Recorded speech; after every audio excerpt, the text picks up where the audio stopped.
It's the conference championship. It's playoff fantasy football. It's the fantasy first down.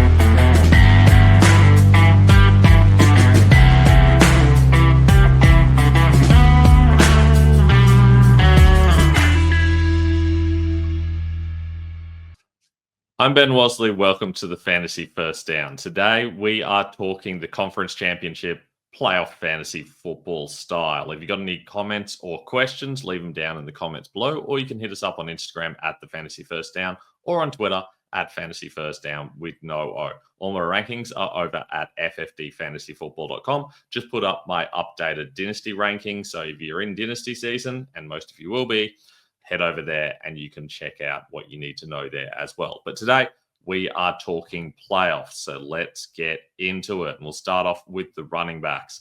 Pretty obvious one here. One thing to keep in mind, especially if you're in a one-use league, the fact that Washington's gotten so far has made it a little bit of a nightmare for a lot of people. A lot of people are kind of being forced to use multiple players from the same teams and things like that. I feel like in that situation, you might be able to get away with using Brian Robinson if you haven't already.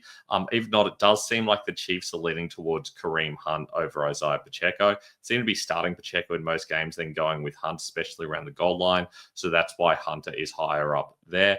Barkley is obviously the main guy, and you haven't used Barkley yet. You can afford to leave him for the Super Bowl. The problem there, of course, is, well, potentially the Eagles might lose, though they are heavy favorites. But more likely, if they face the Chiefs have an excellent run defense. You have to feel like Barkley's the guy they're going to shut down. So this might be the time to use Barkley if you haven't already. James Cook gets a tough matchup against the Chiefs, but he's the only other guy that's at least getting consistent usage, and there's always touchdown upside there. Obviously, there's some deeper options there, like Ty Johnson, especially against the Chiefs. You'd have to feel like Johnson is going to be involved. So especially in a PPR league, he is someone that you can go to as a desperation depth option.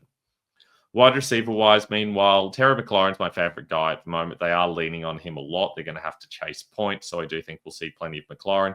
A.J. Brown's been underused, but he is still technically the only other big name that's available to you. I think he and Smith get that good matchup against Washington, but are they even going to need to throw the ball a lot? I guess that's the question. We have seen Hurts keep it pretty safe, mostly use his legs and use Barkley quite a bit. Plus, he's gone to Goddard quite a lot, but it is possible against the Commanders it is going to be more Brown and Smith. We saw the Commanders scored plenty of points last week, so it is possible that the Eagles have to chase, and therefore that brings Brown and Smith into play. Personally, in a one-use league, I would still be more inclined to leave Brown and Smith for the Super Bowl if possible, because you'd have to feel like the Chiefs and the Bills would both be solid matchups for those situations.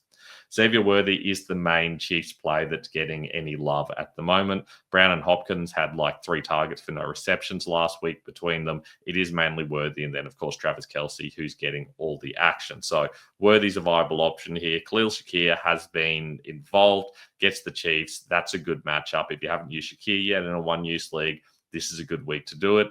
Wouldn't trust any of Coleman, Hooper, or Hollins because they're being rotated through, and that is not great for fantasy. With the tight ends, it is all Travis Kelce, and it was always going to be. I said this before the start of the playoffs. They do really lean on him in the playoffs. They didn't use him during the season. Playoffs come, and all of a sudden it's Travis Kelce season. So if you haven't used Kelce yet, now would be a really good time because this is the main time they're at risk of getting knocked out. Dallas Goedert's had a very good time of things. He's someone you can possibly hold on to before the Super Bowl because you don't know who's going to win out of the Chiefs and Bills. So if you've got 2 guys that you have to use left, maybe I'd go Kelce and then Goddard. That's probably the safest way. And if the Eagles somehow get knocked out, Zach Ertz is a viable option as well. It's really only those top 3 that I'm interested in, so try to make sure you are using those guys if possible. Quarterback-wise, they're actually all pretty tight for me. Allen gets a pretty good matchup against the Chiefs. I do think he's going to be the main guy. Hurts against Washington, on paper, it's a good matchup, but they haven't really needed to use him a lot, and that lowers his upside a little bit. If the Commanders can score like they did last week against the Lions, then there is a real possibility that Hurts has to have a big game. And in that case, I do think he's going to be very productive. But Jaden Daniels could have a great game despite the tough matchup against the Eagles. The only guy I don't feel great about is Patrick Mahomes. Even if they're going to win against the Bills, you have to feel like their running back's going to be heavily involved and the defense has to be good. So I don't know that you can really trust Mahomes to be good, but we do know that playoff Mahomes is better than fantasy, than standard Mahomes. Kicker and DST, I mean, there's no surprises here. The Eagles are the favorites, and so they're most likely to have the best kicker and DST. Chiefs and Bills, it's going to be a close game, so it's a bit of a lottery between those two, and I'll be avoiding the Commanders guys. And that's all we've got for a very short run through the conference championship. If you haven't already, it'd be great if you can like and subscribe.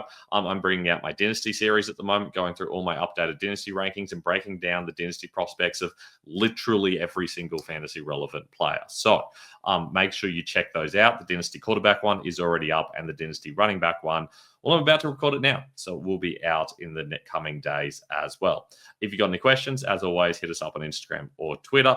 And of course, you can leave comments below. I'll be back soon with more fantasy football content. I look forward to chatting to you then.